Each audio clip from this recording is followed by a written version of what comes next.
Today, we're embarking on an exploration that uncovers the fascinating links between ancient worship practices and present-day traditions.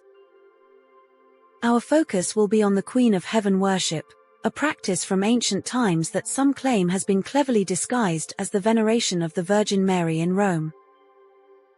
Let's begin in Babylon, where in the Bible, Nimrod is depicted as an exceptional hunter and the architect behind renowned ancient cities and the Tower of Babel. According to various traditions, Nimrod met a grisly end as his body was dismembered and scattered across his kingdom as a gruesome warning against defying God. Meanwhile, his wife Semiramis fought to hold onto her power and maintain her influence. Semiramis, threatened by the prophecy of a true Messiah, told her followers that Nimrod did not die, but instead ascended to become a god. She proclaimed that he had risen to the sun, and from now on, he would be revered as the divine sun god. Semiramis later gave birth to a son named Tammuz, who she boldly declared to be the reincarnation of Nimrod. Tammuz, the ancient deity, was strongly connected to fertility and the cycles of vegetation. His death and subsequent rebirth were commemorated through diverse rituals. This pagan belief impacted the rule of ancient traditions and later religious customs, especially Christianity in Rome.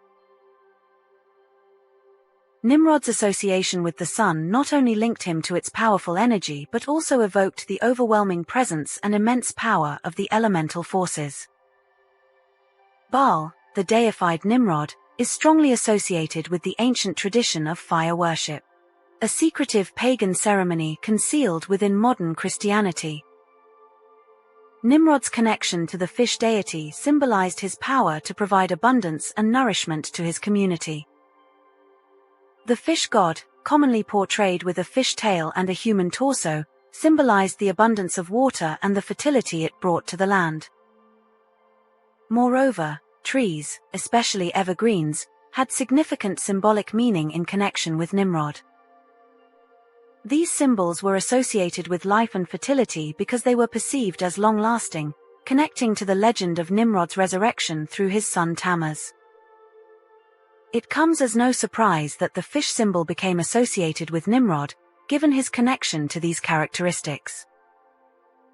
Gradually, this symbolism became incorporated into religious iconography, including the Pope's mitre in Catholicism. The shape of the mitre, with its pointed top and wide brim, is similar to the outline of a fish. The similarity between the mitre and the fish has led to the belief that it symbolically connects the Pope to Nimrod, as the fish was associated with him. This association links the Pope to the ancient fish deity and the myth about his attributes of abundance and sustenance. In ancient Rome, emperors and priests were also worshipped as gods. By venerating them, they became influential religious figures, overshadowing traditional beliefs. In a typical display of Roman rule, Constantine the Great publicly announced his conversion to Christianity and granted legal status to the religion in the Roman Empire through the Edict of Milan in 313 AD. Despite this, he went on to commit the heinous act of murdering his wife, Fausta, and his son, Crispus, casting doubt on the authenticity of his professed Christian faith. Needless to say, his public role as a Christian emperor, his actions frequently contradicted the principles of Christianity, revealing the challenges of balancing power and religious beliefs. Constantine merged Christianity with Roman pagan traditions to maintain his power and wealth. He aimed to unify the empire and stabilize his rule by blending pagan worship with Christianity. This fusion led to a version of Christianity that some argue strayed from Christ's original teachings. Early Christians were persecuted by the Romans for rejecting state-sanctioned pagan religions. The resistance to established religious practices resulted in brutal punishments. Christians were often crucified, thrown to lions in public arenas, falsely accused of crimes, and burned at the stake. Rome persecuted people out of fear of losing power and control. As the Babylonians migrated and their empire declined, Semiramis, and the divine child myth was widely embraced and modified by diverse cultures throughout history, indicating its profound symbolic value. Shunmu, also called the Queen Mother of the West, is a mother goddess figure in Chinese tradition. She represents immortality and the feminine creative power. The goddess Hertha, held great reverence in ancient Germanic traditions as a mother goddess, was linked to fertility and the earth. Disa, a respected figure in Scandinavian mythology, was connected to fertility and the earth. Indroni, a prominent goddess in Hindu mythology, is often linked to the divine feminine and maternal aspects in India. Fertility, prosperity, and protection are qualities she embodies as a goddess. Ceres, in Roman mythology, is the goddess associated with agriculture, fertility, and the harvest. In ancient Rome, she was highly revered for her role in ensuring the land's fertility and abundant crops, just like the Greek goddess Demeter. In the religion of ancient Egypt, Isis was a well-known goddess linked to magic, fertility, motherhood, and protection. She was highly respected as a caring and motherly symbol, often portrayed with a crown resembling a throne and an ankh representing life. Even the Israelites, God's chosen people, worshipped foreign gods, including the mother goddess. The Israelites struggled to remain faithful to Yahweh throughout their history. They were influenced by the practices and beliefs of the surrounding nations, including the worship of various deities, like the mother goddess. This worship involved rituals and offerings for fertility and prosperity. All of them, however, are the wife of Baal, and the original Queen of Heaven. Early Christian leaders struggled with the popularity of pagan Great Mother figures. Church leaders aimed to integrate diverse populations by drawing parallels between ancient mother goddesses and Mary. Mary was aligned with maternal deities to make Christianity relatable to new believers. The strategic alignment aimed to boost the Church's influence, wealth, and power, led to the adoption of pagan traditions to gain more control.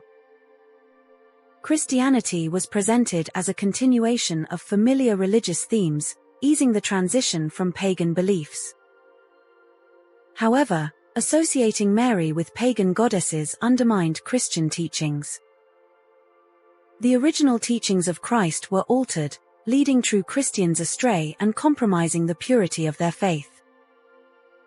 The fusion of pagan and Christian traditions resulted in a modified faith that appealed to followers of ancient maternal deities but misled those seeking authentic Christ's teachings. The Church's influence expanded through this approach, but it also betrayed Christianity's foundational principles. Pagan goddess worship shifted to Mary as Christian leaders incorporated pagan traditions. The shift involved adopting worship practices of ancient mother goddesses and interpreting them within Christianity. Pagan traditions like Mary's maternal role and similar symbols merged with Christian worship over time. The veneration of Mary, as it is practiced in many Christian traditions today, was not present in the original Christian faith established by the early apostles and Church. The primary focus of early Christians was on the teachings of Jesus Christ and the belief in his resurrection and salvation. The veneration of Mary, particularly as a focal point of worship, and the emergence of beliefs like the Immaculate Conception and Assumption, occurred at a much later time. Judges 2, verse 13. And they forsook the Lord, and served Baal and Ashtaroth. Mary, while honored as the mother of Jesus and a model of righteousness, was not intended to be worshipped according to early Christian teachings. Initially, Christianity focused solely on the worship of Jesus Christ. Over time, however, traditions evolved to elevate Mary's role significantly, leading to practices that included veneration and prayers to her, which were not part of the original Christian doctrine. The Catholic Encyclopedia itself notes, Seeing that this doctrine is not contained, at least explicitly, in the earlier forms of the Apostles' Creed, there is perhaps no ground for surprise if we do not meet with any clear traces of the cultus of the Blessed Virgin in the first Christian centuries, the worship of Mary being a later development. This quote indicates that the veneration of Mary as understood today was not present in the earliest Christian creeds and practices. The formal worship and extensive devotion to Mary developed over time, rather than being part of the original Christian teachings from the start. Epiphanius of Salamis, in his writings from around 403 AD, emphasized that while Mary should be honored, she should not be the object of adoration. He stated, "She should be held in honor, but let no one adore Mary." This reflects an early recognition of Mary's important role within Christianity while clearly distinguishing between honor and the worship due only to God.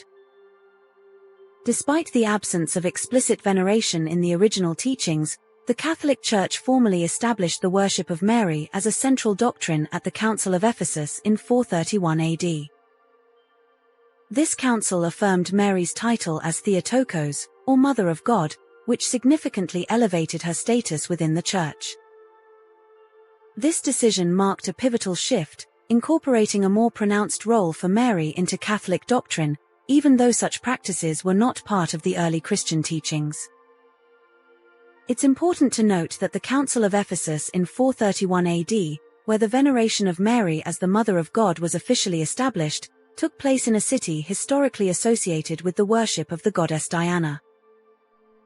Diana was venerated as a goddess of virginity and fertility, and her temple in Ephesus was one of the 7 wonders of the ancient world. The Council's decision to elevate Mary's status may have been influenced by the need to establish a distinct Christian identity in a city deeply rooted in pagan traditions. By emphasizing Mary's role and integrating her veneration, the Church aimed to provide a Christian counterpart to the prominent pagan figures of the region. Whilst the true scriptures state that Jesus Christ is the only mediator between God and humanity. The term falling away denotes a divergence from the teachings of Christianity. According to 2 Thessalonians 2 verse 3, there will come a time when believers will be led astray from the true faith by false teachings and practices. This concept suggests a departure from the core teachings of Christ in Christianity. The veneration of Mary while following pagan traditions contradicts biblical teachings. And what communion has light with darkness? What accord has Christ with Belial? This passage emphasizes that followers of Christ are called to avoid mixing Christian faith with practices contrary to it, including pagan traditions. Some view the inclusion of Mary's veneration as inconsistent with this principle, raising concerns about Christian doctrine's integrity. The Roman Catholic Church believes that the veneration of Mary is based on biblical and theological traditions, and is not the same as worshipping pagan deities. But I guess an organization dependent on human taxation would say that Mary's devotion surpasses that of Christ, as the Hail Mary is recited up to 9 times more frequently than the Lord's Prayer. True Christian teachings center on Jesus Christ as the only mediator between God and humanity, as stated in John 14 verse 6. In Christian theology, Jesus is divine as the only begotten Son of God, a status emphasized by scriptures like John 3 verse 16. For God so loved the world, that he gave his only begotten Son, that whosoever believeth in him should not perish, but have everlasting life. His divine nature does not need to be validated by any mortal, rather, his exaltation comes from God, as noted in Philippians 2 verse 9. Wherefore God also hath highly exalted him, and given him a name which is above every name. According to Christian doctrine, Jesus' divine status is intrinsic and does not rely on human affirmation or worship. The belief in the Virgin Mary's intercessory power is a significant aspect of Roman Catholic tradition. Mary, being the mother of Jesus and a highly revered figure, is thought to have a special role in interceding for believers' prayers and petitions. This practice includes reciting prayers such as the Hail Mary, the Rosary, the Angelus, and various litanies dedicated to Mary. Given the immense number of Catholics worldwide, the volume of such petitions can be substantial. If each Catholic says multiple Hail Marys daily as part of their prayers, and considering the global Catholic population is over 1 billion, the total number of petitions could be extraordinarily high. With over 1 billion Catholics, let's assume each Catholic prays the Hail Mary once a day. For simplicity, let's assume each Catholic says 10 Hail Marys daily as part of their prayers. And there are 86,400 seconds in a day. Assuming each of the 1 billion Catholics prays 10 Hail Marys daily, the total number of Hail Marys prayed each day would be 10 billion. Dividing 10 billion Hail Marys by 86,400 seconds gives approximately 115,741 Hail Marys per second. So, based on these assumptions, approximately 115,741 Hail Marys are prayed every second around the world by Catholics. Surely only God has the power to hear and answer all these. In discussions about the veneration of Mary, some refer to Gabriel's greeting in Luke 1 verse 28, where he calls her blessed among women as evidence of her special status. However, similar language is also used in the Bible in Judges 5 verse 24, where Jael is described as blessed above women for her role in delivering Israel from their enemies. This comparison suggests that such blessings recognize individual contributions and roles in biblical narratives rather than establishing a unique or divine intercessory status.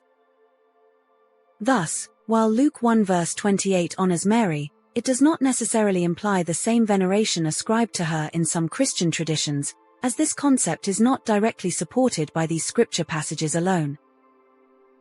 The doctrine of Mary's perpetual virginity, which asserts that she remained a virgin for her entire life, was not formally taught or recognized until about 300 years after the ascension of Christ.